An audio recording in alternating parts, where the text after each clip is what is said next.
In a world reshaped by disruption and driven by innovation, one summit has stood at the forefront of transformation: the Times Group NOW Global Business Summit. Since 2015, this prestigious platform has brought together the brightest minds, visionary leaders, policymakers, and global pioneers to chart the course of business and society.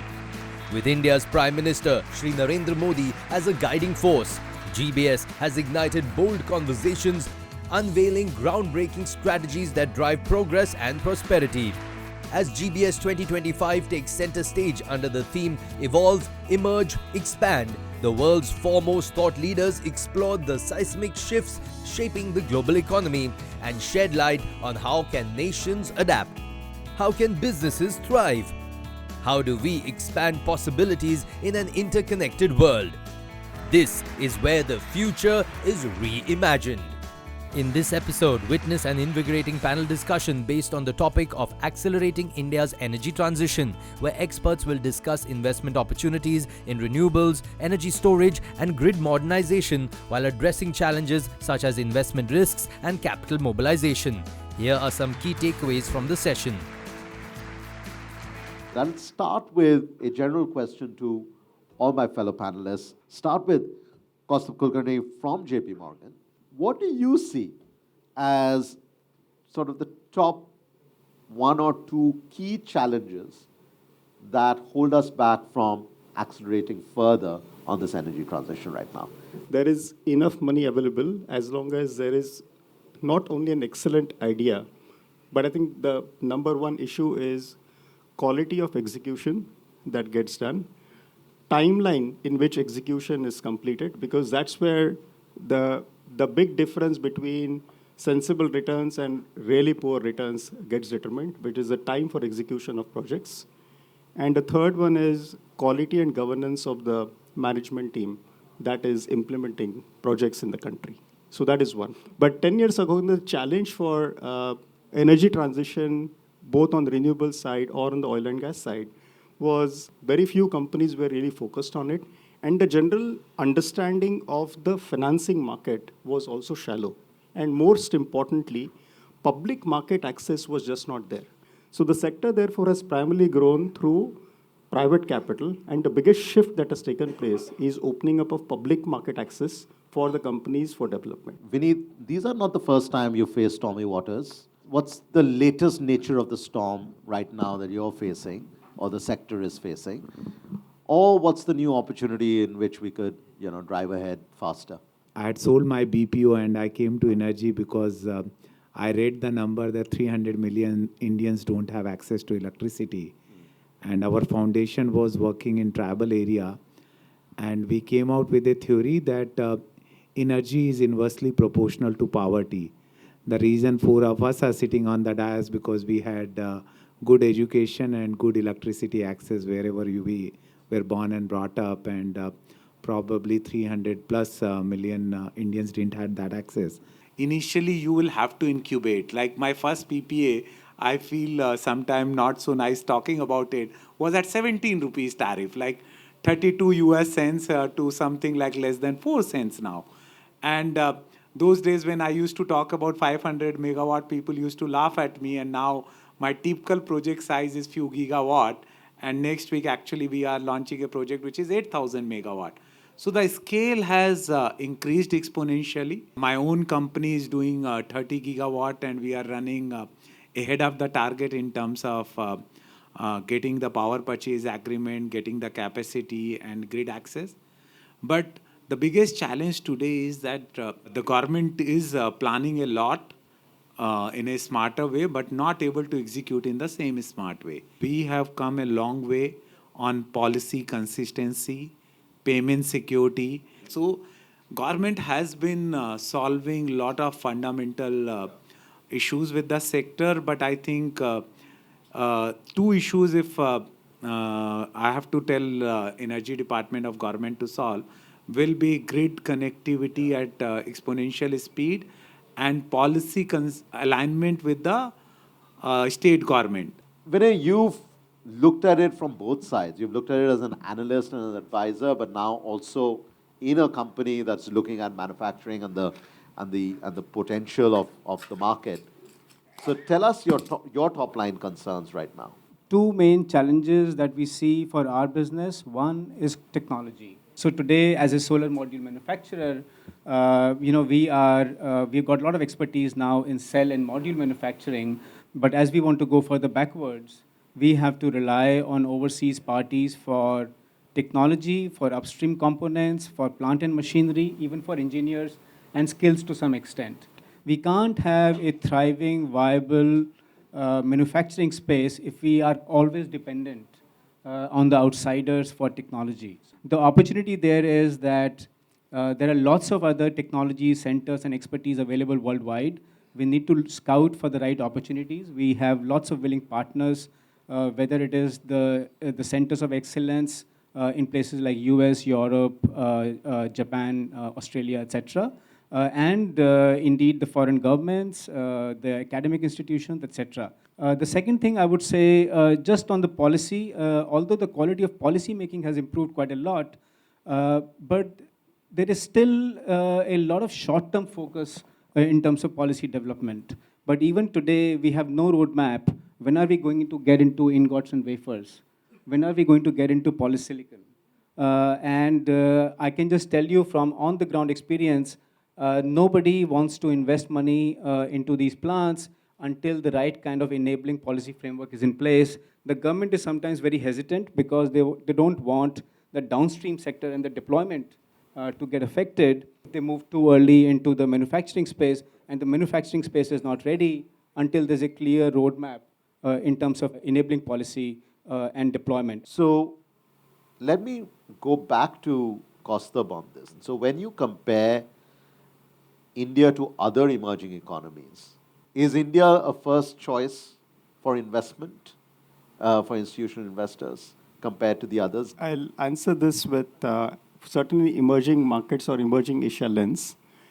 And the reality is that when it comes to institutional investors, and I include both domestic and foreign capital from an institutional investor category, what India offers on infrastructure and energy transition as large mega investment opportunities, it is unmatched in terms of the scale at which that opportunity is currently present in India. So that's one.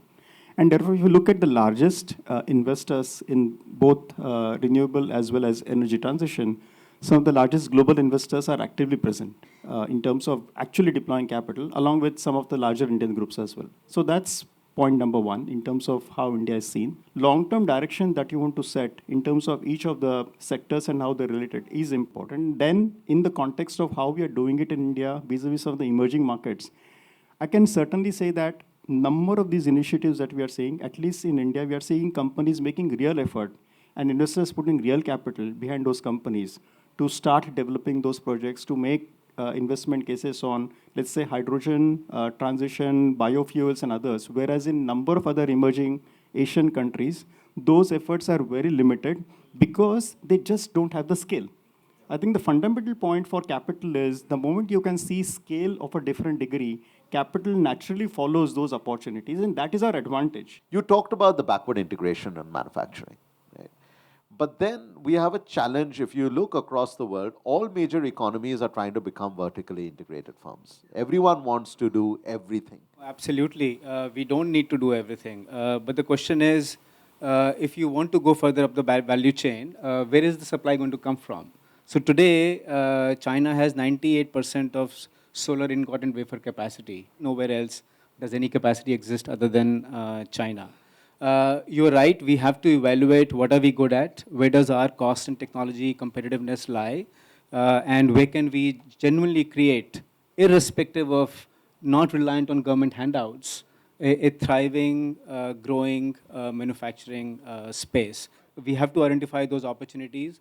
I can just tell you that today we have investors as well as clients who are saying that while the US and Europe have lots of ambitions, for example, in solar manufacturing, but the real prospects of having any concrete developments over there in those markets are very, very small.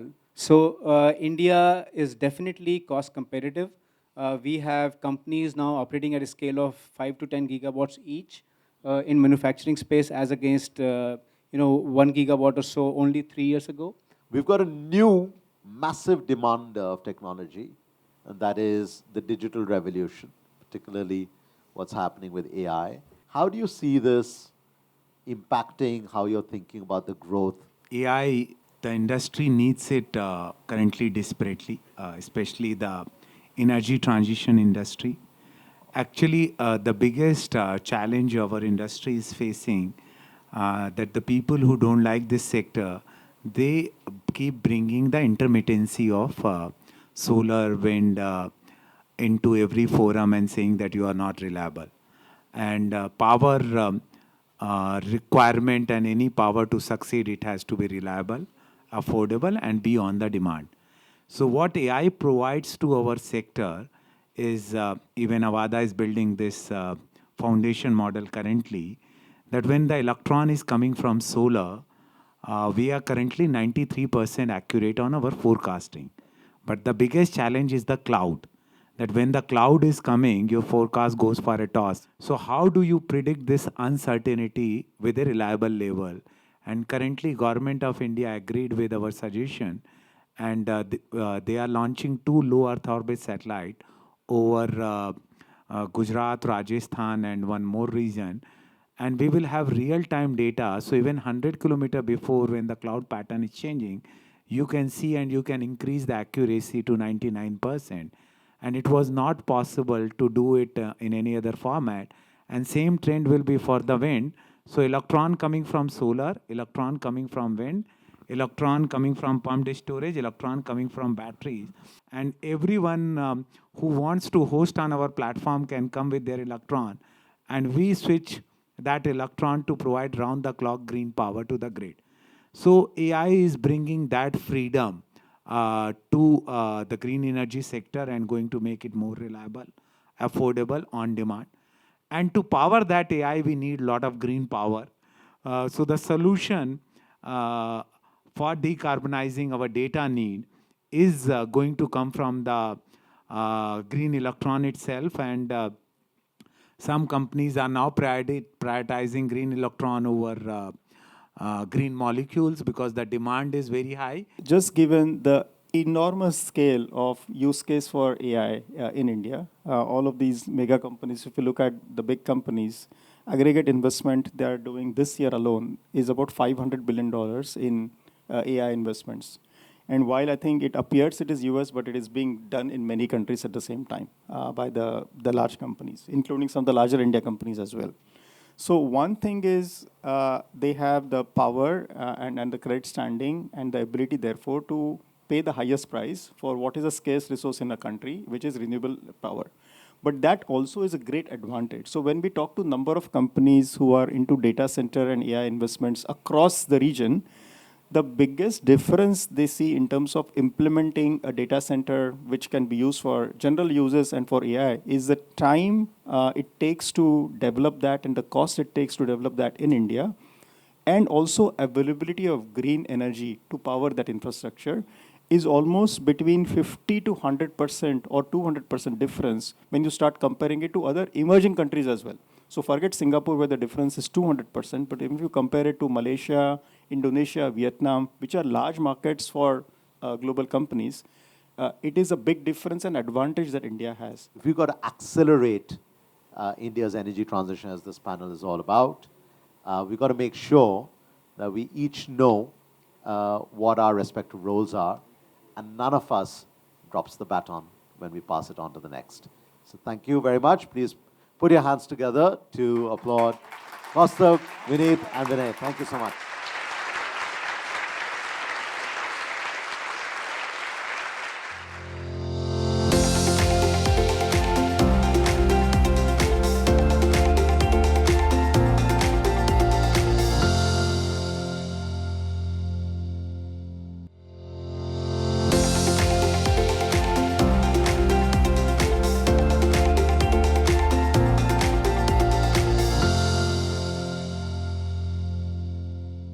We're at the Global Business Summit 2025, and I'm in conversation with the Senior Country Officer and Vice Chairman, Asia Pacific with JP Morgan, Mr. Kastub Kulkarni. Sir, thank you so much for taking the time to speak with us. Thank you.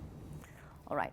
Sir, for sake of some context setting, this figure that we're eyeing in terms of our domestic economy, a $10 trillion figure, is perhaps going to require the financial ecosystem to evolve to some extent, right? How do you see that evolution panning out? How complementary will it be to the envision of a $10 trillion figure? I think where we are for the financial ecosystem in India in 2025, I think we are ready fully in order for the financial ecosystem to support what is needed of it to achieve India to get to the $10 trillion mark as soon as we can. Sure. And what I mean by that is, if you look at all the relevant players in the financial ecosystem in the country, whether it is public sector banks, private sector banks in India, foreign banks from all countries that you can imagine, right, very active in terms of what they do in India.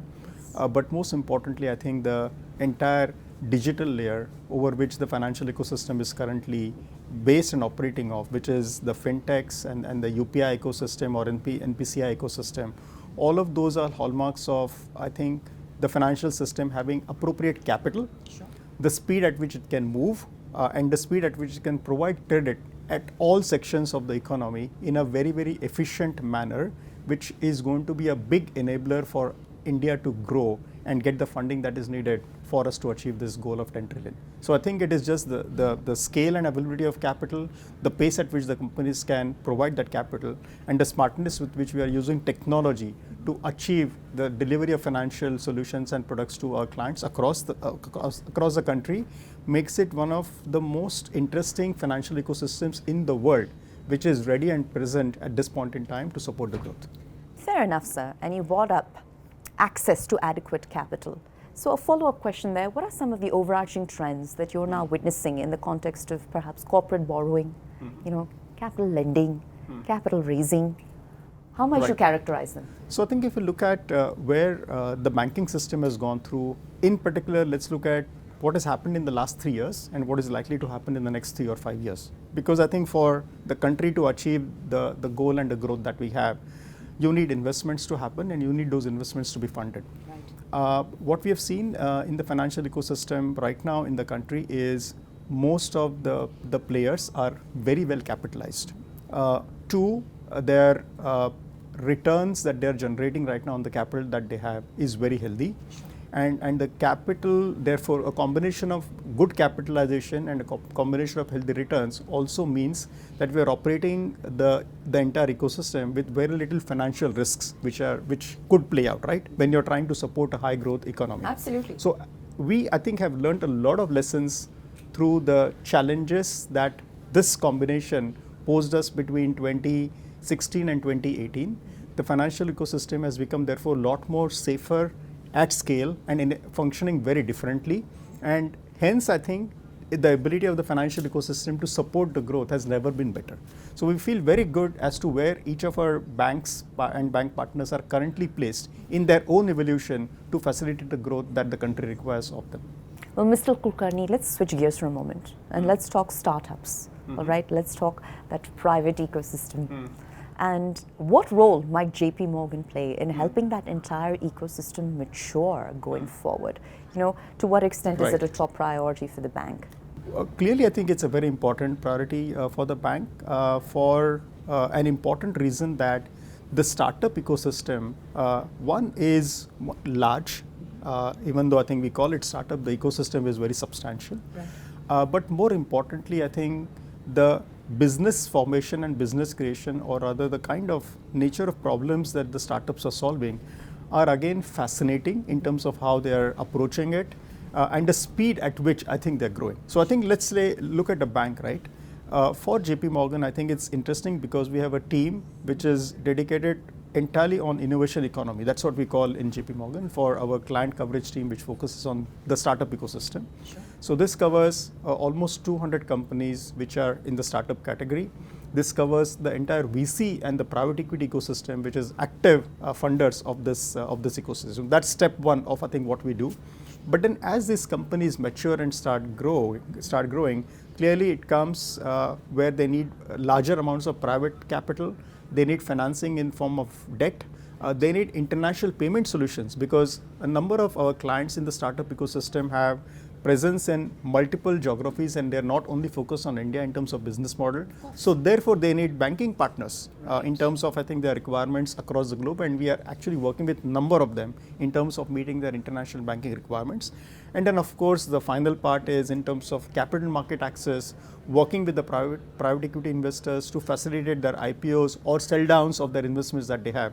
So we therefore are looking at end-to-end engagement across the capital structure, end-to-end engagement with the companies in different stages of their evolution, and therefore the solutions that we can offer to them evolve over time. But we are currently present through the ecosystem fully. Well, sir, cybersecurity is an overarching concern, very much, a thorn in the side of the financial ecosystem. So how might you guide companies to build more corporate resilience against potential cyber threats? I don't think we should look at it as a thorn in the in the ecosystem for banks.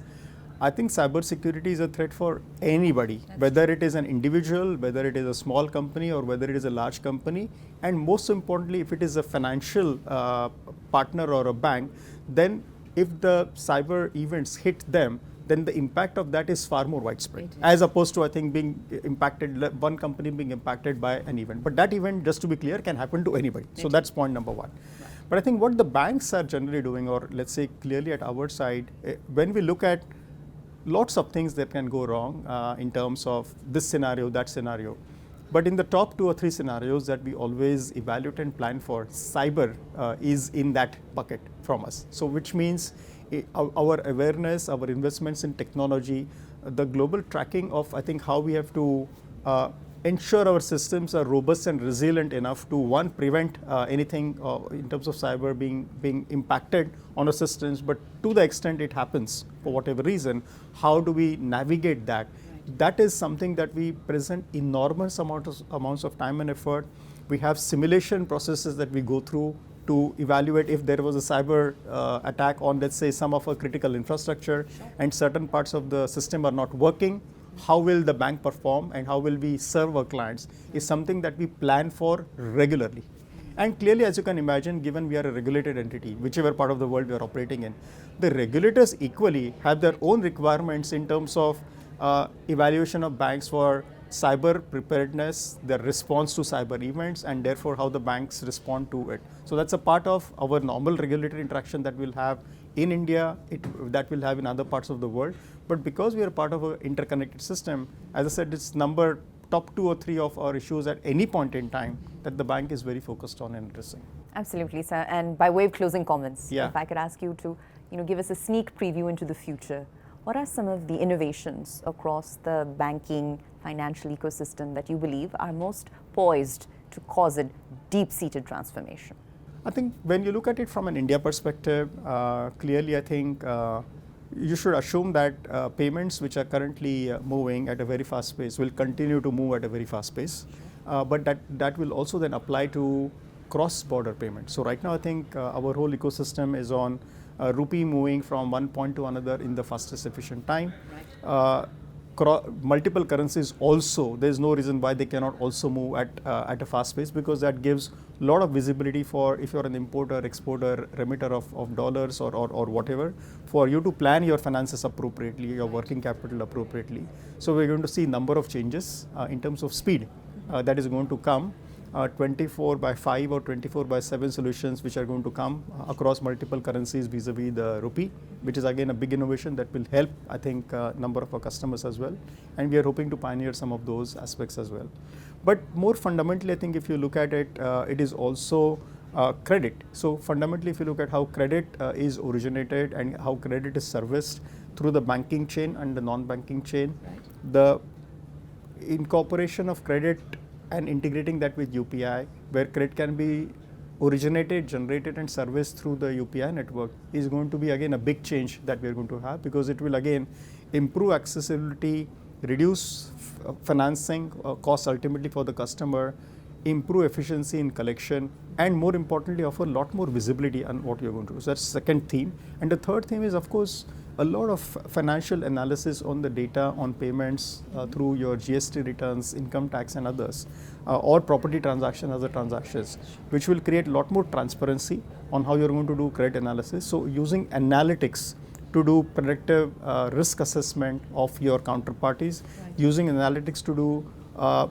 predictive working capital requirements and forecasting for the counterparty, suggesting them therefore the kind of liquidity they should be planning, not planning, solving for it, again is going to be an innovation which we'll see being delivered as a solution to our clients by JP Morgan. So artificial intelligence powered, Yeah. Risk mitigation strategies is what's next. Yes. Well, sir, we certainly look forward to that, and we wish you and the larger JP Morgan team all the continued success. Thank you so much. Thank you so much. Thank you.